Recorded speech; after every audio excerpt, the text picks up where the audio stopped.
سعدونا في الدنيا موتونا بالأخرى بمالك الكبرى وفاتنة الزهراء بمالك الكبرى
Assalamualaikum warahmatullahi wabarakatuh.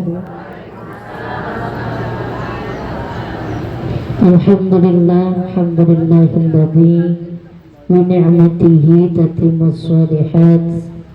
Wassalatu wassalamu ala sayyidina Muhammadin wa ala alihi wa sahbihi ajma'in, amma ba'du. Sama kita hormati penasehat Majelis Ta'lim Jamiyatul Ummahat Bapak Ustadz Rajali serta orang tua kita Umi Sadah Jamu Imam, Umi Sadah Haja Siti Hawa, dan yang sama kita hormati Ketua Majelis Ta'lim Jamiyatul Ummahat Karama Ibu Sadah Maimunah Sikin, Ibu Sadah Haja Tati Musyarrafah, dan para pengurus yang tergabung dalam Majelis Ta'lim Jamiyatul Ummahat. Mudah-mudahan terus diberikan kekuatan lahir batin untuk mensyiarkan majelis ini, amin ya rabbal. Teristimewa para pimpinan ta'lim, para guru yang hadir menghiasi majelis dan tergabung dalam MTJU, mohon ridho tidak disebutkan satu persatu. Mudah-mudahan guru-guru kita semuanya Allah kasih sehat walafiat zahir dan batinnya, amin ya rabbal alamin. Para orang tua dan seluruh jamaah insyaallah diberkahi Allah subhanahu wa ta'ala. Langsung saja kita buka kitabnya halaman 12 ya. Cabang iman iman yang ke-11. Iya, tanggal 12 ya ini. Oh gitu. Tanggal cantik ya. 12, 12, 24 ya. Iya.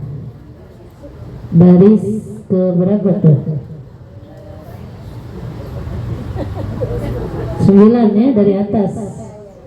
Wasyuhbatul hadiyata asyarata. Ya, udah ketemu?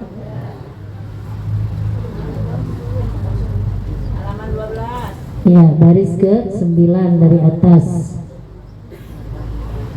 Bismillahirrahmanirrahim. Qala al-imamul muallif rahimahullahu ta'ala wa nafa'ana bihi wa bi barakati ulumihi wa ghafara lahu wa li masyayikhihi wa li masyayikhina amin. Wa syu'batul hadiyata asyarata, cabang iman yang ke-11, al-khawfu min azabillahi, adalah takut akan siksa Allah. Wa aqallu, dan paling rendahnya, darajatil khawfi, derajat takut kepada Allah, an yamtani'a, adalah mencegah, anil mahburati, dari hal-hal yang diharamkan, wa yusamma dzalika wara'an, dan itu disebut dengan wara'. Fa in zadat quwwatuhu, jika bertambah kekuatannya, kaffa amma la yutayaqqanu tahrimuhu, maka dapat mencegah dari hal yang belum diyakini keharamannya. Wa yusamma dzalika taqwa, dan itu disebut taqwa. Fa idza dhamma ilaihi tajarrudu lil khidmati, lalu jika sifat takwa itu tergabung, ilaihi tajarrudu lil khidmati, dengan sifat semata-mata ingin berkhidmah, mengabdi kepada Allah, fasara la yabni ma la yaskunuhu, maka pemilik sifat itu tidak akan membangun tempat yang ia tidak tinggali atau dihuni. Wala yajma'u ma la yakuluhu, dan tidak akan mengumpulkan sesuatu yang tidak ia makan. Wala yaltafitu ila dunya wa ya'lamu annaha tufariquhu, dan ia tidak berpaling kepada dunia, dan ia mengetahui annaha tufariquhu, bahwa dunia itu akan berpisah. Wala yasrifu ila ghairillahi ta'ala, dan ia tidak mempergunakan untuk selain Allah Ta'ala nafasan, satu nafas pun, min anfasihi, dari nafas-nafas yang dihembuskan. Fahuwa sidqu, maka sifat semacam itu disebut sidq. Wa yusamma sahibuhu siddiqan, dan dinamai pemilik sifat itu adalah siddiq. Wa yadkhulu fi sidqit taqwa, dan masuk dalam sifat siddiq adalah taqwa. Wa yadkhulu fi taqwa al-wara'u, dan masuk dalam sifat taqwa adalah sifat wara'. Wa yadkhulu fil wara'il iffatu, dan masuk dalam sifat wara' adalah iffah. Kada qalahul Ghazali fil Ihya, dikatakan yang demikian itu oleh Al-Imam Ghazali dalam kitab Ihya. Wallahu a'lam bishawab. Baik para ustazah dan jamaah, hari ini kita memasuki satu cabang dari cabang iman yang harus kita miliki agar kita memiliki iman yang kuat. Karena kalau pondasi kuat, insya Allah nggak mudah ya roboh, keker jadinya. Apa yang harus kita miliki, yakni rasa takut, al-khawfu min adzabillah, rasa takut dari azab Allah. Kata pengarang kitab ini, derajat yang paling rendah, derajat yang paling bawah rasa takut itu, derajat yang paling bawahnya apa? Menjaga dirinya, enggak ngerjain dari perkara yang mahzurat, perkara yang diharamkan oleh Allah. Itu rasa takut yang paling rendah. Kan kalau kita takut sama Allah, beda kita takut sama macan. Kalau ibu keragunan apa ke taman safari, macannya dilepas, ibu deketin apa jauhin? Coba-coba ibu deket, pulang tinggal nama. Tapi kalau takut sama Allah bukan dijauhin tapi dideketin. Nah, kita pengen punya rasa takut sama Allah. Sebab orang kalau punya rasa takut akan berefek melakukan pasti yang baik-baik. Nah, sekarang kita lagi ngacain diri kita. Udah ada belum rasa takut di hati kita ke Allah? Yang paling rendah, kata pengarang kitab, paling rendahnya orang di hatinya punya rasa takut kepada Allah, yaitu dia mencegah dirinya jangan mengerjakan pekerjaan yang haram. Itu paling rendahnya. Yang haram dijauhin semuanya. Gak berani dia, ini haram, nih haram, nih haram. Gak berani dia ngerjain. Kalau dia udah bisa kayak begitu, berarti dia udah punya sifat namanya waro'. Jadi dia menjaga dirinya jangan sampai ngerjain perkara yang haram. Sahabat-sahabat Nabi itu manusia yang luar biasa rasa takutnya sama Allah. Mereka itu nganggap kalau ngerjain perbuatan kecil, dosa kecil, dia bilangnya dosa gede. Tuh sahabat tuh pada begitu. Saya kasih contoh. Satu hari ada penjual korma di zaman Nabi. Dia jual korma. Ada perempuan Arab yang beli, kan pakai cadar. Terus kata si tukang dagangnya begini, kalau bahasa Ciganjur, Neng, mau nggak saya kasih korma yang lebih bagus lagi? Ya namanya ditawarin mau. Tapi lu buka cadar lu. Buka cadar. Begitu dibuka, cantik banget. Lah tukang dagang korma ini demen. Iya, orang lihat orang cakep. Kita juga yang sama-sama perempuan kalau ngeliat orang cakep gimana? Kayak cakep betul bocah gitu ya. Gimana orang laki?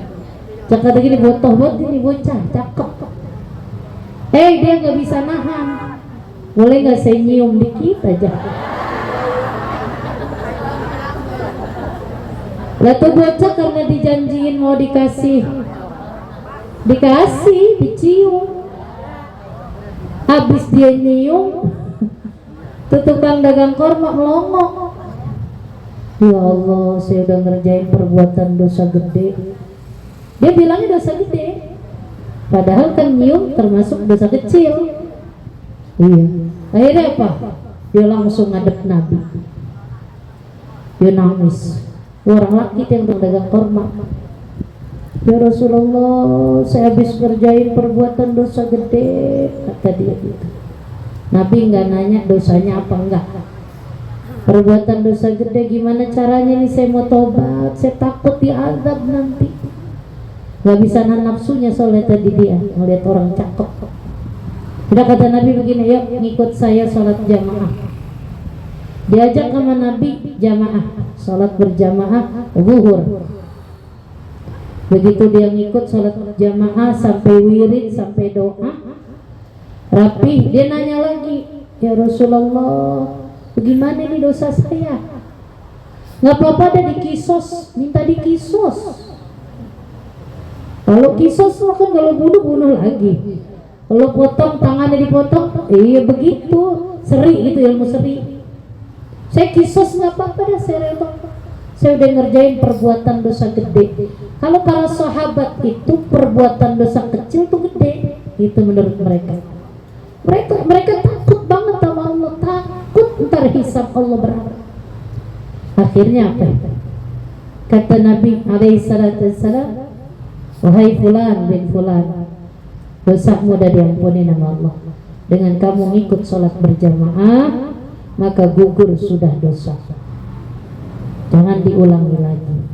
Sahabat tuh orang yang takut banget sama ngerjain dosa. Kan pernah juga tuh seorang sahabat, siapa namanya, yang dulu kalau punya kain satu sih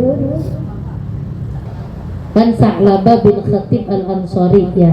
Kalau ini Sa'labah bin Abdurrahman, orang yang berbeda ya dalam kitab Hilya ya. Ini namanya sama Sa'labah.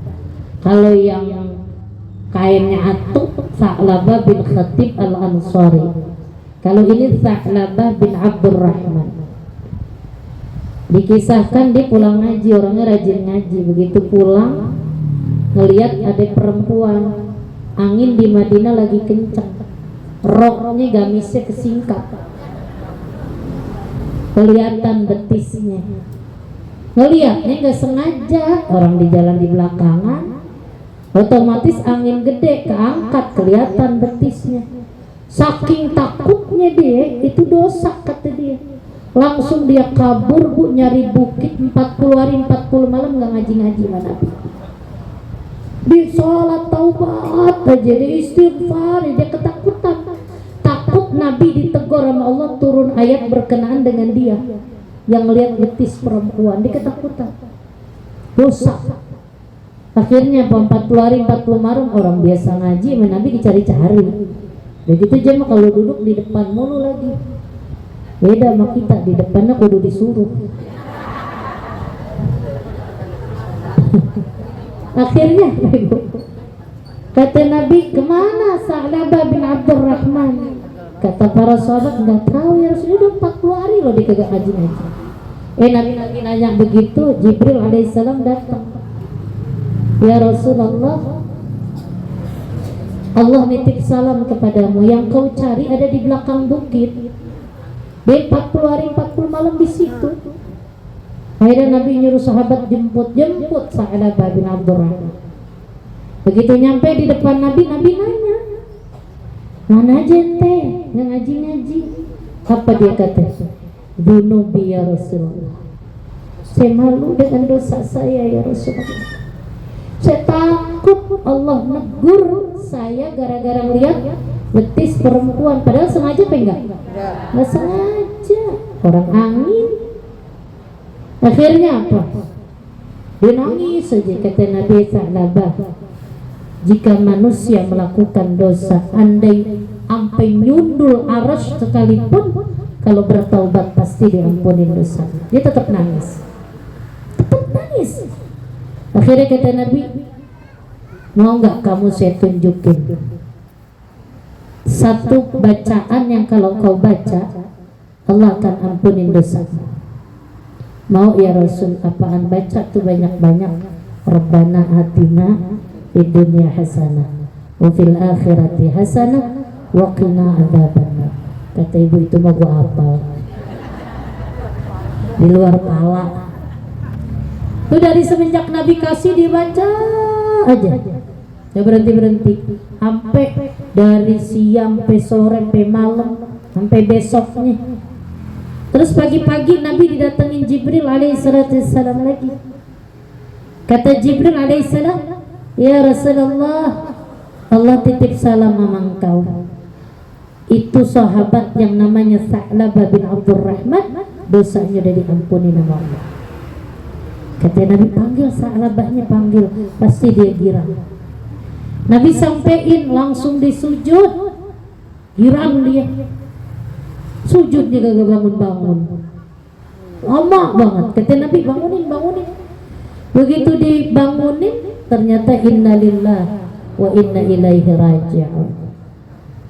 Langsung kata Nabi, udah urusin tajhizul mayyitnya, penyelenggaraan jenazahnya. Sampai udah rapi dimandiin, udah rapi dikafani, Nabi keluar dari rumah. Nabi jalan jinjit, kakinya kagak nepak. Sahabat aneh, Karena Nabi nggak pernah biasa begitu. Akhirnya ditanya sama sahabat, kenapa antum jalannya jinjit begitu? Jadi kalau bahasa kita, limadha tamshi ala rijlik? Kenapa antum jalannya pakai kakimu? Artinya nggak nepak, cuman pakai jari-jari, tumitnya nggak ke bawah, jinjit ya kita bilang ya, jingkek, jingkek. Kayak ibu habis ngepel, anaknya masuk, jangan debak, nah lakinya dari kebun, awas gitu. Akhirnya sahabat sampai kaget, Nabi kok jalan sampai jingkek begitu, sampai depan mayitnya Sa'labah bin Abdurrahman. Ditanya, kata Nabi apa? Belum pernah aku melihat sayap malaikat ditebar dari depan rumah Nabi sampai ke dekat jenazahnya Sa'labah bin Abdurrahman. Jadi kalau bahasa Quran, rahmat dan ampunan Allah bersatu buat Sa'labah.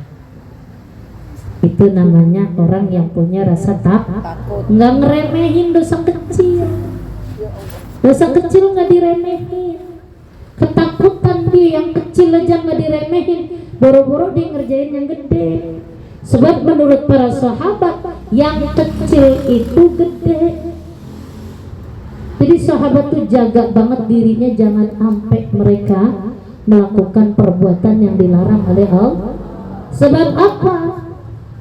Kalau andai kata mereka ngerjain yang dilarang Allah, berarti mereka berani sama Allah. Kalau kita kan beda, ngerjain dosa nyengir. Benar gak Bu? Pulang ngaji kadang nyeritain si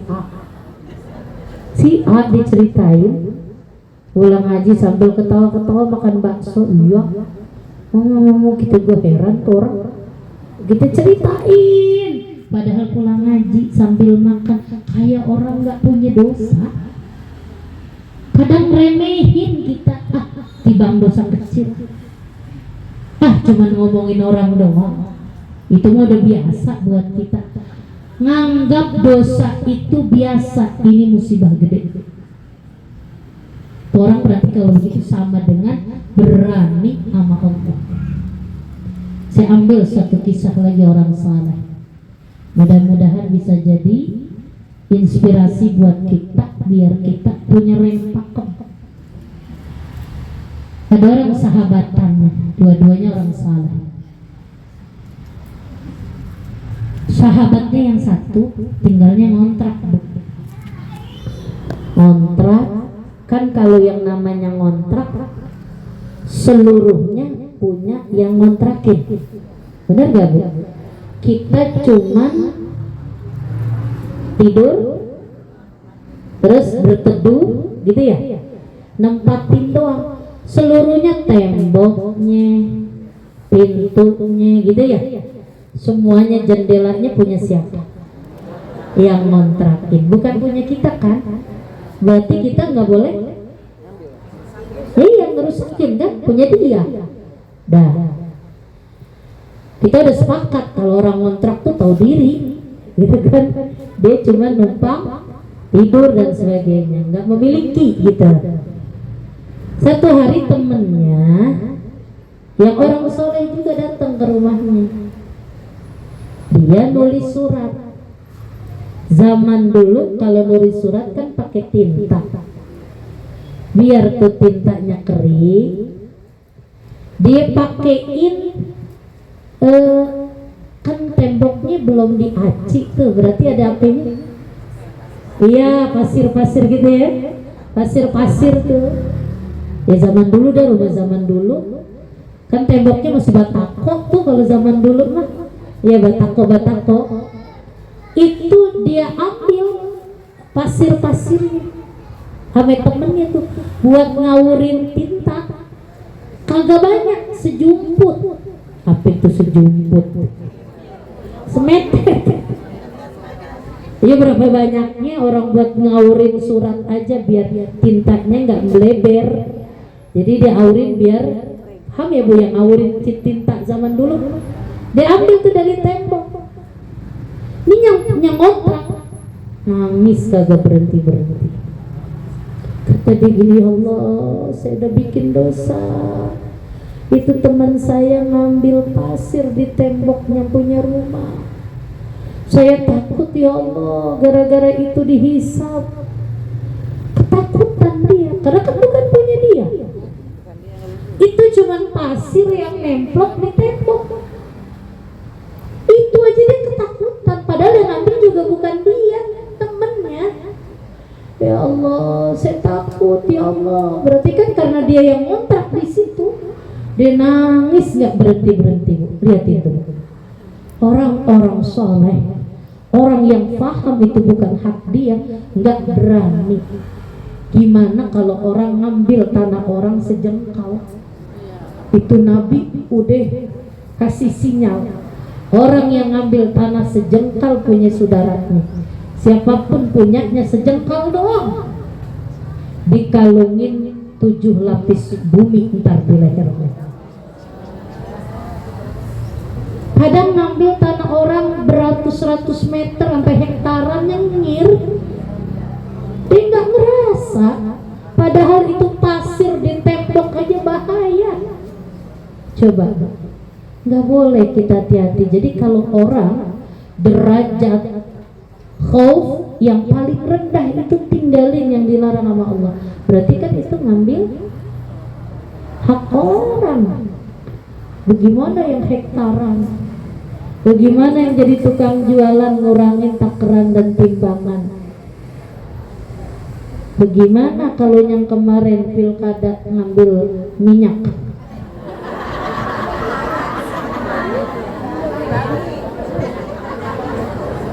Ini kayaknya ketawa tersangka.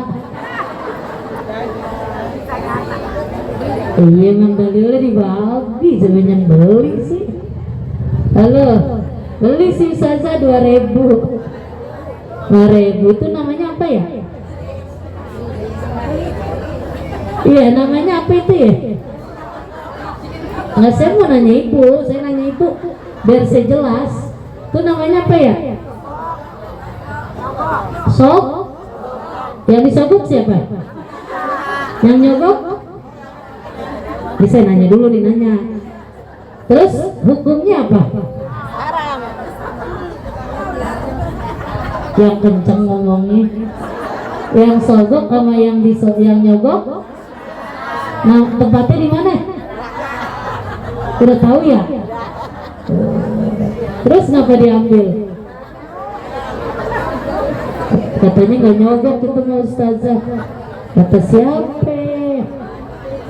Ya kan gini, saya ngasih nih, saya caleg saya bagiin ibu nih minyak sarang 2 liter. Itu apa sih sebenarnya maksud saya? Ibu milih saya, iya kan? Emang itu namanya apa? Iya, emang bisa obat kita. Iya benar kan Bu? Udah ibu pikirin aja. Saya nyuruh ibu pikirin. Kita udah ngaji, hati-hati dengan segalanya. Itu debu di tembok aja begitu aja bahaya. Pasir. Bagaimana yang lain-lainnya? Jangan ikut-ikutan. Ini zaman dia memang menawarkan kadang yang salah di framing biar kayak bener. Kita umat Islam mesti punya pegangan, kan kita takut sama Allah. Daripada ntar saya ngeri dihisap, berat urusannya. Kan timbang 2 liter, emang kata 2 liternya, jangan kata 2 liter. Setetes saja bahaya. Halo, paham tuh? Paham. Kalau kita udah bisa ninggalin yang dilarang sama Allah, maka udah termasuk punya rasa takut sama Allah kelas yang paling bawah. Kelas bawah tuh segitu doang. Kelas bawah, udah bisa kita di kelas bawah? Belum. Kadang kita ngomongin orang aja masih ketawa. Kan gitu, berarti kita belum masuk ini. Andai udah masuk kategori orang yang takut berbuat yang dilarang Allah, berarti kita udah punya sifat wara. Wara itu hati-hati, api orangnya. Jadi dia mah kebangetan fanatik, ini kagak boleh, no kagak boleh. Bukan fanatik, emang ada hukum. Ntar kita nyesel takutnya pas di sono dihisab kita baru. Kan semua video kita bakal di dalam Al-Quran surah Kahfi yang sering baca. Faqala ta'ala wa wada'al mizan wa wada'al mizan fataral mujrimina mushfiqina mimma fihi wa yaquluna ya waylatana ma li hadzal kitab la yughadiru saghiratan wa la kabiratan illa ahsaha fawajadu ma'amilu hadirah wala yadlimu rabbuka ahada.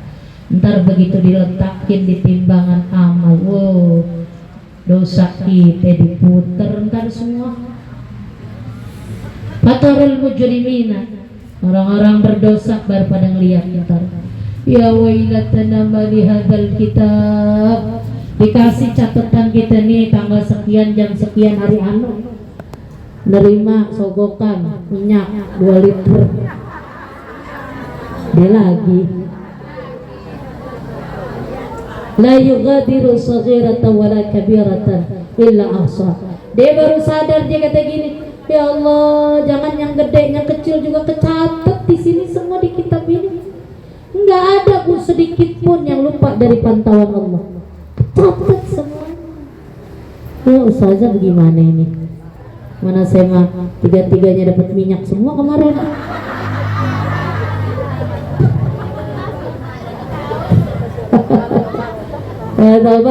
Tobat ya. Tampun nama Allah dah. Jangan lagi-lagi ya. Habis itu baru nyesel dah. Ya Allah, yang kecil juga kebuka semuanya ntar filenya. Akhirnya apa, nyeselnya udah nggak ada artinya. Jadi satu nih, baru satu ya, rasa takut yang harus kita miliki paling tidak biar derajatnya rendah, yang haram-haram, yang larangan-larangan semuanya kita jauhi. Kan yang dilarang sama yang dibolehin banyakan mana sih Bu? Iya banyakan yang dibolehin. Kenapa sih Allah nampilin larangan-larangan bagi kita? Ujian buat kita, buat ujian iman kita. Kayak makanan yang halal sama yang haram, banyakan yang mana? Halal. Ya kalau babi diharamin, anjing diharamin. Kalau kepiting ulama masih perbedaan pendapat. Ya daripada ntar kita kejerumus tinggalin dah, nggak makan kepiting juga nggak gampang apa. Banyak mendingan cuek. Kan cuek, yang bener nggak? Kan tongkol, masih banyak yang lainnya. Itu ujian buat kita ya. Kalau ada yang haram-haram, ujian iman kita. Tapi yang halal masih banyak. Nggak boleh pakai celana panjang, baju ketat perempuan. Ngaji Musa Zaudi jam nggak boleh semua. Emang nggak boleh semua Bu? Bukannya nggak boleh semua, ada bagian yang boleh kan gitu. Kayak ibu pakai hari ini boleh nggak? Kan saya nggak ngaruh-ngaruh yang ibu pakai sekarang. Yang saya aru-aru kalau pakai celana panjang, pakai baju jilbabnya pendek, kan itu yang saya aru-aru mah. Iya, jadi bukan yang nggak boleh semuanya. Oh ngaji itu guru fanatik banget, bukan fanatik.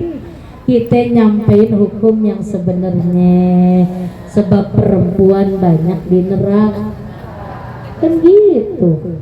Saya bilang Bu, perempuan nggak boleh dandan yang berlebihan. Ya jangan fanatik lagi dah. Nah bibir merah gue bagaimana urusannya?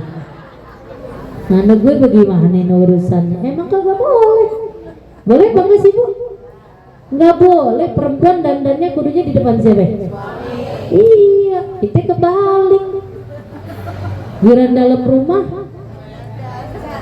wek-wekan, giliran keluar Itu hukumnya gimana? Walaupun suami yang nyuruh. Kadang kan ada para suami yang bininya nggak mau kelihatan pucat. Mah, bibir merah pakai mah. Sampai dibawain bibir merahnya. Udah dikit aja pak, orang kagak boleh. Udah pakai yang medok. Gua yang nyuruh.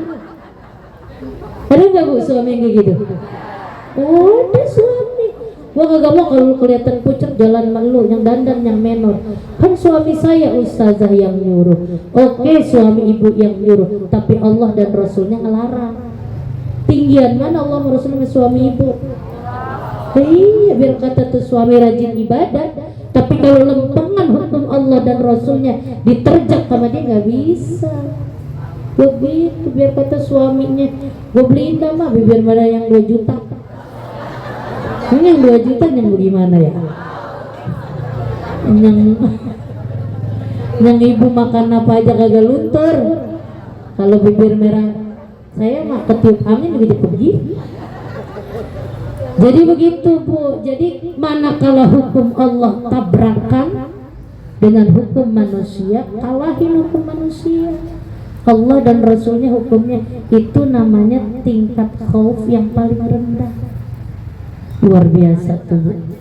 Ya, pelan-pelan lah kita berubah ya bu ya.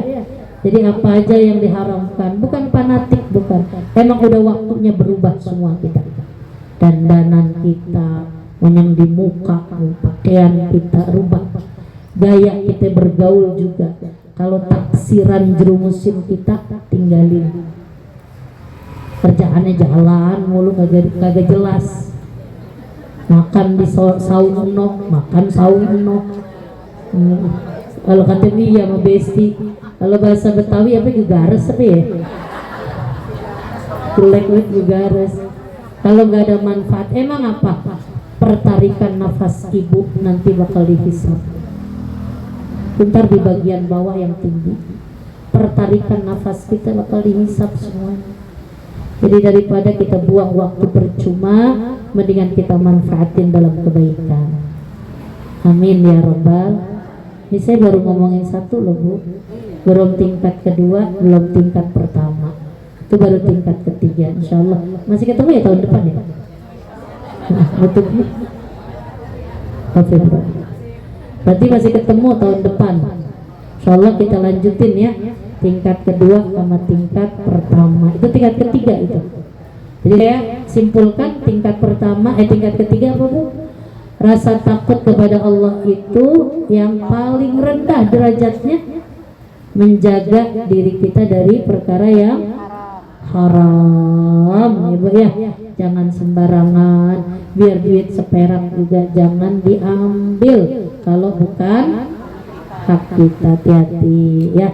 Saya titip pesan nih sama yang megang-megang duit arisan, kreditan, bendahara ya.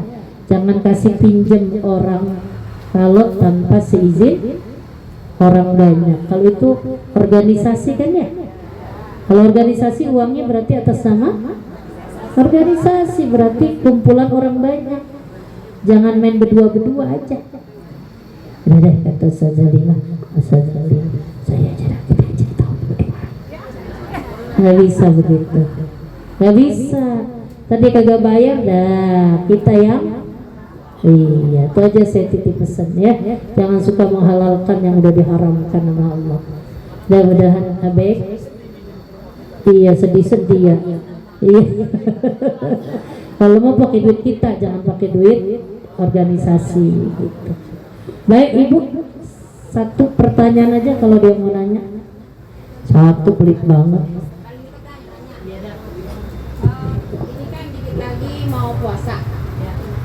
Biasanya di grup WA tuh berseliweran ya, share-sharean gitu kan ya. Satu, kita kan ada yang biasanya kalau mau puasa itu dibilangin Jumat terakhir bulan Ramadan itu buat sholat qada yang kita tidak tahu berapa hari kita tinggal. Satu lagi kan ada yang bukan mengharuskan sih, artinya ada lagi hukum yang mengatakan bahwa bayarlah qada sholat. Nah gitu ya, saya juga baru mulai nih. Apa ya, terlambat daripada baru mulai dah gitu. Itu satu. Nah, dari dua ini pasti punya dalil saja. Nah, dalilnya itu bagaimana yang lebih kuat atau memang dua-duanya kuat yang harus kita kerjakan, karena memang ini kita awam semua ya. Apa saya doang kali ya? Ya. Jadi itu ini untuk mengantisipasi berseliurannya di grup WA saja itu aja. Mengenai sholat qadha ya, terakhir Jumat terakhir di bulan Ramadan ya, 4 rakaat ngerjainnya itu. Sebenarnya ada nggak sih Ustazah dalilnya dari Nabi? Nggak ada. Itu kebiasaan para habaib. Nah, para habaib salah satunya Syekh Abu Bakar bin Salim. Kalau keluarga Syekh Abu Bakar bin Salim pakai banget nih Bu, termasuk Habib Umar Al-Hafiz. Jadi ngikut kepada ittiba kepada para ulama. Tujuannya apa sih? Barangkali kalau qadanya mah tetap dibayar saban kita habis sholat, itu menutup barangkali ada yang kelupaan gitu dan sebagainya yang hitungannya kan kita nggak tahu gitu ya. Jadi monggo dikerjain, tapi ibu jangan ikut orang, harus ada guru yang ijazahin. Itu jangan ikut-ikutan yang di artikel yang dikirim, di share, harus ada. Saya sih dari guru-guru saya ada yang ngajarin cuman satu gitu ya, yang lainnya enggak gitu. Jadi saya nggak pernah ngerjain, jujur aja. Jadi saya lebih ngerjain yang dalilnya kuat. Jadi qadha yang Nabi pernah sampaikan, idza nasiya ahadukum falyusalliha idza dzakaraha. Apabila kalian lupa di antara kalian, maka segeralah Anda salat ketika Anda mengingatnya. Mafhum mukhalafahnya, pemahaman terbaliknya, kalau lupa aja wajib ketika ingat bayar qadha, apalagi yang dulu-dulu lagi zaman jahiliyah, kadang-kadang mindo udah habis beranak mindo gitu ya. Zaman dulu kita nggak ngerti, yang udah saya ceritain tuh beranak sebenarnya belum waktunya beranak, cuma udah keluar flek tapi udah pada kagak sholat. Dan yang dulu begitu kan ngerjainnya Jakarta itu darah nifas, nggak taunya udah nifas belum, mana beranak udah 7 kali. Iya, bagaimana itu? Nah itu bayarin dah seingat kita. Jadi mendingan yang kedua ya. Iya, jadi kan ada riwayatnya banyak lah ya kisahnya. Jadi kerjain sholat qadha di setiap waktu. Bahkan kalau ibu ngaji Fathul Mu'in, Imam Ibnu Hajar Al-Haytami di Babus Shalah itu beliau sampai mengatakan kalau bisa semua waktu pakai buat bayar qadha. Kalau Anda nggak punya kewajiban nyari nafkah. Bahkan beliau katakan sholat sunnahnya aja jadi haram kalau masih punya gitu ya, saking wajibnya bayar diperkuat dengan dalil dari hadis Nabi, fadainullah ahaqqu an yuqda, utang kepada Allah lebih berhak dibayar. Orang sama manusia aja utang, kita mati bawa utang ribet urusannya, apalagi utang sama Allah. Saya selalu bilang anak ibu, suami ibu belum tentu tahu ibu punya utang salat. Benar gak? Tadi ibu gak pernah cerita kan? Diceritain juga anaknya gak ngeh. Kata lakinya begini, lu bayar dewek gitu. Gue juga banyak. Begitu kita mati, anak kagak ada yang ngerti, laki kagak ngerti, berarti ibu siap pulang dengan bawa utang di hadapan Allah. Siapa yang mau nolongin kita? Kalau bukan kita sayang sama diri kita dari sekarang. Bayarin aja seingat kita semampu kita. Andai mati belum ketutup utang kita, mudah-mudahan Allah ampunin dosa kita. Karena kita matinya lagi pemutihan, lagi proses pertaubatan, itu aja. Saya takut keluarga kita nggak bagian ini. Jarang kan Bu? Gimana anak yang masih kecil-kecil gitu kan, nggak ngerti apa-apa. Makanya baiknya Ustazah bayarin aja kayak tadi ya, gitu aja ya, jangan sedapetnya boynya ya, seingat Sedapatnya mah kayak orang berasa banyak nggak utama? Iya pokoknya. Misalnya katanya pada usahanya semua, kalau bisa semua waktu. Tapi yang kita ingat itu bahwa saya nih pertama ya, bisa tuh kadang-kadang suka dilema. Ya.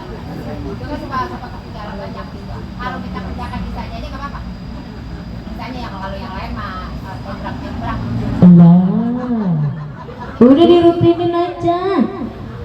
Iya zaman. Iya begini aja. Habis subuh subuh lagi, habis zuhur zuhur lagi gitu aja. Bete cembrang-cembrang. Kata cembrang-cembrang. Iya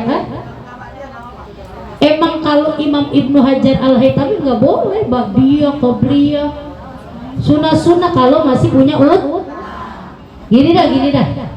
Ustazah Halimah punya utang sama saya, sama 5 juta. Jemaah aja gijik mulu, warawirin mulu ke Tenabang. Saya bagaimana dah? Kesel saya. Yang wajib mau utang dia kagak bayar, yang sunat Tenabang tuh sunat. Ibaratnya warawirin mulu ke mendingan itu ntar asal utang udah beres mah sehari 7 kali mau ke Tenabang nggak ngapa-ngapa. Itu diibaratinnya dia punya utang tadi 5 juta atau begini, kalau guru Amin Kalibata, ada yang orang Kalibata, guru Amin tuh pernah nulis, ada kitab namanya As-Sholatu wal Qiblah. Saya punya loh kitabnya guru Amin. Nah di situ dia ngasih selokaan, ya orang Betawi mah selokaan. Dia ngasih masalah qadha itu, ngebahas qadha. Beliau begini, gambarannya kayak lu punya utang gitu bahasanya. Kayak kamu punya utang sama orang, Ustazah Halimah punya utang sama saya. Tapi tiap ketemu sama saya ngepelin saya. Ustazah saya sedekah. Ustazah saya sedekah. Saya nyaut, jangan lagu-lagu sedekah dulu.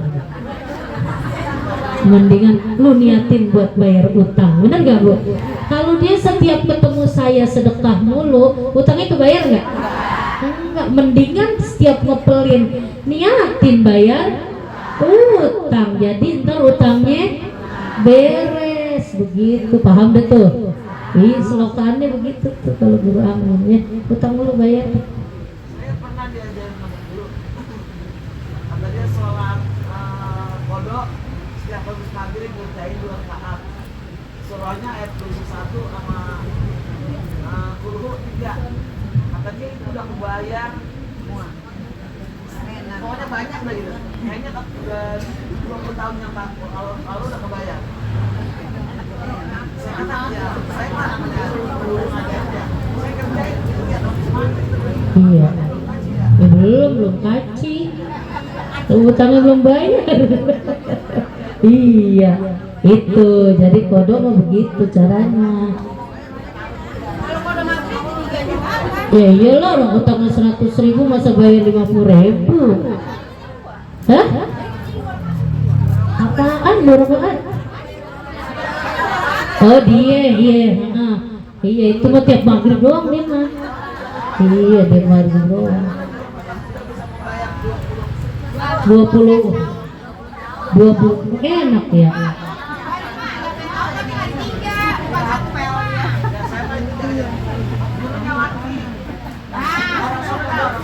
Iya, tapi yang itu dalil udah ada ya. Ya kalau saya bawa kitabnya ada, kitab dalil-dalil sholat qadha ya ada ya. Ya kan ada lagi juga yang bilang pakai sholat sunnah aja qobliyah ba'diyah. Itu nutup utang-utang, itu gambarannya kayak tadi. Iya nggak bisa. Ibu punya kain somplak gede, somplak. Iya dobrak gede. Iya. Ibu jahit pakai tangan, ketutup nggak? Kudu ambil bahan lain kan, buat nambel. Begitu. Tuh yang pakai tangan sunnah namanya. Nah itu tadi kainnya tambahannya tuh namanya wajib. Gitu, udah bayar aja. Pokoknya kayak gitu aja ngeteng. Nggak berat kan? Nah, kalau kita mati belum lunas juga kan Allah yang tahu. Kita udah pada lupa. Gitu ya udah, Allah ampuni dosa kita. Iyalah pasti ya. Iya apa? Iya, bayangnya tergerak-gerak katanya. Banyak channel deh. Ya nggak bisa siang nggak apa-apa, malam aja. Gini aja gini Bu, saya tutup nih. Siang kan ibu tergerak-gerak, tergerak-gerak dah tuh ya. Sibuk yang ngajar, yang ini, yang itu dah. Malam aja nggak apa-apa. Ibu di malam tuh udah tidur dulu, udah istirahat.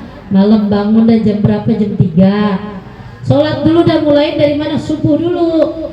Subuh sama zuhur. Beres. Foto niatin. Saja dengkul udah lemes, ya udah berhenti kalau udah lemes mah. Besok malam terusin asar ame maghrib gitu. Enggak, apalagi yang tugasnya MC mau cucu kan repot. Oh dia masih melek. Malamnya lagi, malam depan lagi Isya sama subuh gitu aja, nggak apa-apa. Nggak mesti sesuai waktu. Andai bisa subuh nggak bisa, zuhur bisa, asar nggak bisa, ntar asar dipindah ke maghrib, yang kodok maghrib di isya gitu aja. Kan kondangan 7 nih, kita dari pagi kondangan sampai rumah teklong.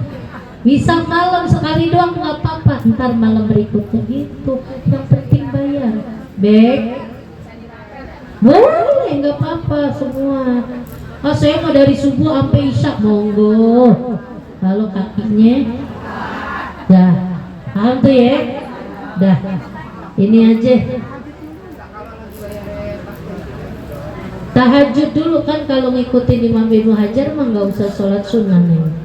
Iya, itu lebih dari sunnah, lebih dari tahajud, pahalanya lebih gede lagi, karena bayarin utut. Dah baik, ini aja, mudah-mudahan manfaat ya. Insyaallah kita ketemu lagi tahun depan.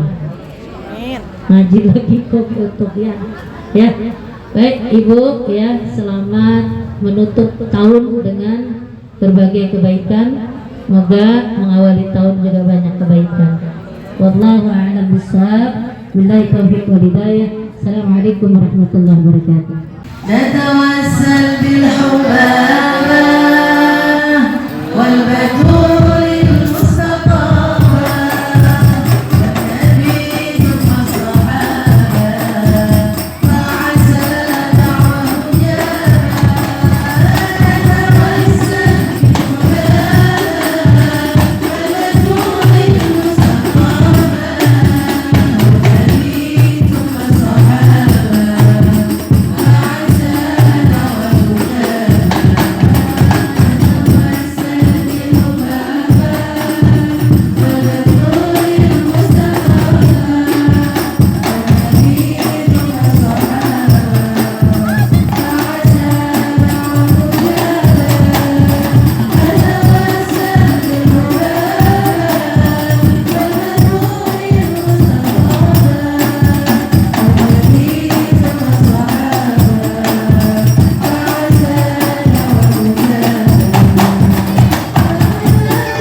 لما ذكرنا رسول الله والنور باعث نور الله لما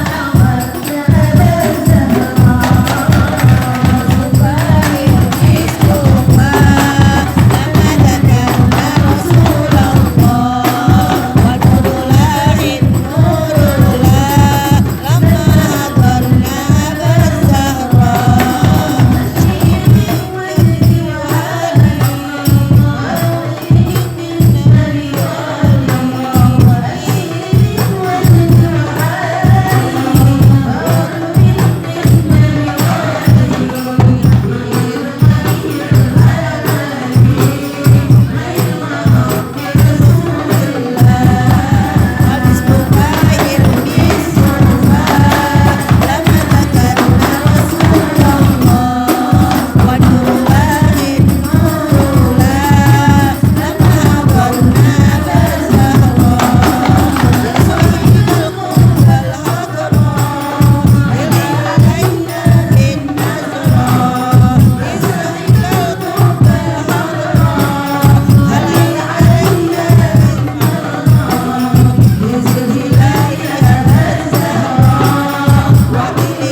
سعدونا في الدنيا